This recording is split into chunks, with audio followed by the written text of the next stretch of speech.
একদিকে ট্রাম্পের হুমকি যে কোনো সময় ইরানে হামলা, অন্যদিকে ইরানের জেদ পারমাণবিক অস্ত্র তৈরি। এমন প্রেক্ষাপটে ওমানে আলোচনায় বসেছে ইরান এবং আমেরিকা প্রতিনিধিরা। এই আলোচনা ব্যর্থ হলে মধ্যপ্রাচ্যে জ্বলবে আগুন। কিন্তু কার প্রস্তুতি কতটুকু? প্রথমেই দেখে নেই মধ্যপ্রাচ্যে আমেরিকান ঘাঁটিগুলো কোথায়। আমেরিকা কয়েক দশক ধরে মধ্যপ্রাচ্যে ঘাঁটি পরিচালনা করে আসছে। সৈন্য সংখ্যার দিক থেকে সবথেকে বড় ঘাঁটি হল কাতারের আল উদিদ বিমান ঘাঁটি, যা 1996 সালে নির্মিত হয়। বাহরাইন, কুয়েত, সৌদি আরব এবং সংযুক্ত আরব আমিরাতেও আমেরিকান সেনা মোতায়েন রয়েছে। সাধারণত এই অঞ্চলে প্রায় 30,000 আমেরিকান সৈন্য থাকে, যা প্রধান অভিযানগুলোর সময়ের তুলনায় অনেক কম।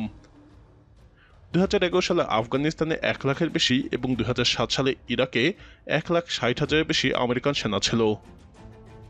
সিরিয়ার উত্তর পূর্বাঞ্চলের ছোট ছোট ঘাঁটিগুলোতে প্রায় 2,000 আমেরিকান সৈন্য রয়েছে। ইরাকে প্রায় 2,500 আমেরিকান সৈন্য মোতায়েন আছে, যার মধ্যে বাগদাদে US 3 সাইটও অন্তর্ভুক্ত। ট্রাম্প কি পরিমাণ অতিরিক্ত সৈন্য পাঠিয়েছেন সেটিও একটু বিষয়। পেন্টাগন জানিয়েছে সাম্প্রতিক সপ্তাহগুলোতে তারা মধ্যপ্রাচ্যে অতিরিক্ত সেনা পাঠিয়েছে। মার্চ মাসে পেন্টাগন প্রায় 6টি B-2 বোমারু বিমান ভারত মহাসাগরের দিয়াগো গার্সিয়া দ্বীপে অবস্থিত একটি আমেরিকান ব্রিটিশ সামরিক ঘাঁটিতে স্থানান্তর করে। বিশেষজ্ঞরা বলছেন এর ফলে মধ্যপ্রাচ্যে দ্রুত হস্তক্ষেপ করার জন্য বিমানগুলোর আদর্শ অবস্থানে থাকবে। আমেরিকার প্রতিরক্ষা সচিব পিট হ্যাগসেট বলেছেন এটিকে ইরানের জন্য বাধা হিসেবে দেখা হবে কিনা তা নির্ভর করছে ইরানের উপর। পেন্টাগন অন্যান্য যুদ্ধবিমান এবং আরও আকাশ প্রতিরক্ষা সরঞ্জাম পাঠিয়েছে, যার মধ্যে একটি প্যাট্রিয়ট মিসাইল ডিফেন্স ব্যাটারিও রয়েছে। মধ্যপ্রাচ্যে 2টি আমেরিকান বিমানবাহী রণতীর রয়েছে এবং প্রতিটিতে হাজার হাজার সৈন্য এবং কয়েক ডজন বিমান বহন করার ক্ষমতা রয়েছে। কিন্তু কেন এই অঞ্চলে আমেরিকান সেনা মোতায়েন রয়েছে? বিভিন্ন কারণে মধ্যপ্রাচ্যে আমেরিকান সেনা মোতায়েন রাখা হয়েছে।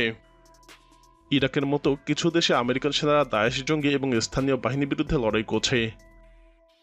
তবে গত কয়েক বছর ধরে ইরান সমর্থিত যোদ্ধারা আমেরিকান সেনাদের উপর হামলা চালিয়েছে, যা পাল্টা জবাবও দিয়েছে আমেরিকান বাহিনী। এই অঞ্চলের সবথেকে গুরুত্বপূর্ণ আমেরিকান মিত্র জর্ডানে শত শত আমেরিকান প্রশিক্ষক রয়েছে এবং তারা বছর জুড়ে ব্যাপক মহড়া পরিচালনা করে। কাতার এবং সংযুক্ত আরব আমিরাতের মতো অন্যান্য দেশে আমেরিকান সেনা নিরাপত্তার নিশ্চয়তা, প্রশিক্ষণ এবং প্রয়োজনে আঞ্চলিক সামরিক অভিযানে সহায়তা করার জন্য অবস্থান করছে।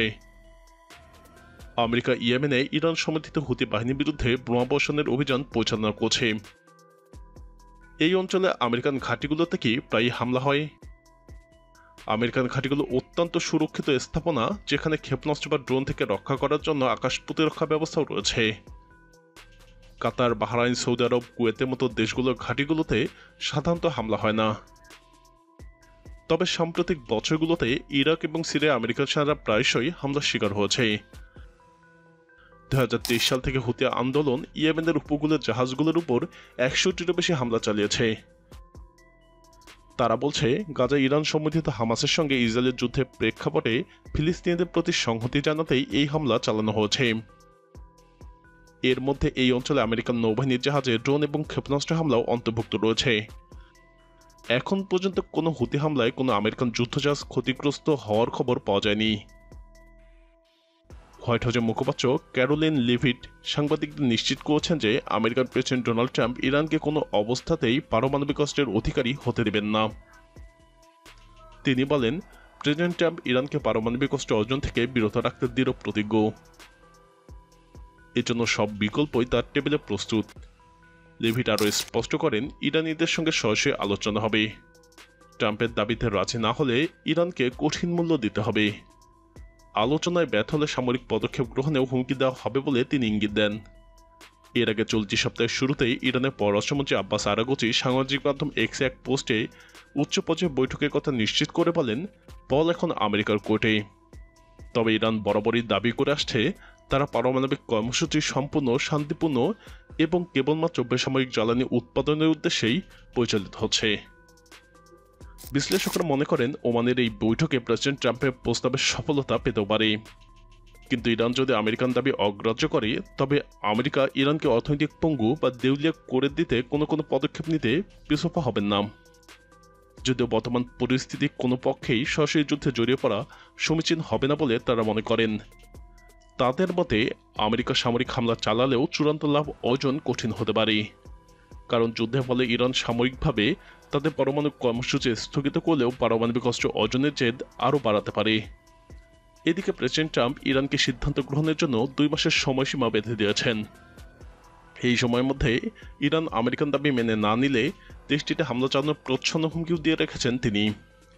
ইরানের ভিতরেও এ নিয়ে মতবিরোধ রয়েছে। দেশটির কিছু কর্মকর্তা মনে করেন আমেরিকার নিষেধাজ্ঞা ভয়াবহতা এড়াতে আমেরিকার দাবি মেনে নেওয়া হবে বিচক্ষণতার পরিচয়, তবে কট্টরপন্থী অংশটি আত্মসমর্পণে ঘোর বিরোধী। বিশ্লেষকদের অনেকের ধারণা ইরান যদি চূড়ান্ত সিদ্ধান্ত নেয় তবে মাত্র কয়েক মাসের মধ্যেই কার্যকর পারমাণবিক বোমা তৈরি করতে সক্ষম, যা ইসলামিক প্রজাতন্ত্রটিকে বিশ্বের 10ম পারমাণবিক শক্তিধর দেশে পরিণত করার দ্বার প্রান্তে নিয়ে গেছে। আমেরিকার প্রেসিডেন্ট ডোনাল্ড ট্রাম্প বলেছেন ইরানে পারমাণবিক অস্ত্র থাকতেই পারবে না। ওমানে আমেরিকা এবং ইরানের মধ্যে পারমাণবিক কর্মসূচি নিয়ে উচ্চ পর্যায়ে আলোচনার প্রাক্কালেই এমন মন্তব্য করেছেন ট্রাম্প। এক প্রতিবেদনে এই তথ্য জানিয়েছে টাইমস অব ইসরায়েল। আমেরিকার বিশেষ রাষ্ট্রদূত স্টিভ উইটকফ ওমানে ইরানের পররাষ্ট্রমন্ত্রী আব্বাস আরাগচির সঙ্গে দেখা করার কয়েক ঘন্টা আগে ট্রাম্প এয়ারফোর্স ওয়ানের সাংবাদিকদের বলেন, আমি চাই ইরান একটি চমৎকার, মহান এবং সুখী দেশ হোক, তাই তাদের পারমাণবিক অস্ত্র থাকতে পারবে না। এদিকে আমেরিকা এবং ইরানি প্রতিনিধি দল আলোচনার জন্য ওমানে পৌঁছেছে। অন্যদিকে আমেরিকা এবং ইরানের মধ্যকার আলোচনায় নতুন কোনো চুক্তি হতে পারে বলে আশা করছে সৌদি আরব। সূত্রমতে সৌদি আরব আশা করছে আমেরিকা এবং ইরানের মধ্যে আলোচনায় যে কোনো চুক্তি নতুন করে ইরানকে নিয়ন্ত্রণে রাখবে, এমনকি পূর্ববর্তী পারমাণবিক চুক্তি থেকেও বেশি। সৌদি আরবের এই প্রত্যাশা এমন সময় সামনে এলো যখন আমেরিকা এবং ইরানি প্রতিনিধি দল আলোচনার জন্য ওমানে পৌঁছেছে। এটি পূর্ববর্তী জয়েন্ট কম্প্রিহেন্সিভ প্ল্যান বা জেসিপিওএ এর শর্তাবলীর থেকেও গুরুতর পদক্ষেপ হবে। পূর্ববর্তী এই চুক্তি ইরানের পারমাণবিক স্থাপনা এবং উৎপাদন সীমিত করেছিল। জেসিপিও চুক্তি 2015 সালে সম্পন্ন হয়। 2018 সালে আমেরিকার প্রেসিডেন্ট ইরানের উপর চুক্তি লঙ্ঘনের অভিযোগ এনে এটিকে বাতিল করে। এরপর থেকে সংকট আরও তীব্র হয়, যার প্রেক্ষাপটে এখন মধ্যপ্রাচ্যের যুদ্ধের দ্বার প্রান্তে দাঁড়িয়ে রয়েছে। প্রিয় দর্শক, ইরান এবং আমেরিকার মধ্যে এই আলোচনার ফলাফল কি আসতে পারে? আপনার মতামত কমেন্টে জানান। মধ্যপ্রাচ্যের পরিস্থিতি নিয়ে আরও জানতে আমাদের চ্যানেলটি ভিডিও ট্যাব থেকে ঘুরে আসুন। এই ভিডিওটি ভালো লাগলে লাইক বাটনে ক্লিক করুন। ভিডিওটি আপনার বন্ধুদের সাথে শেয়ার করে তাদেরকেও ভিডিওটি দেখার সুযোগ করে দিন।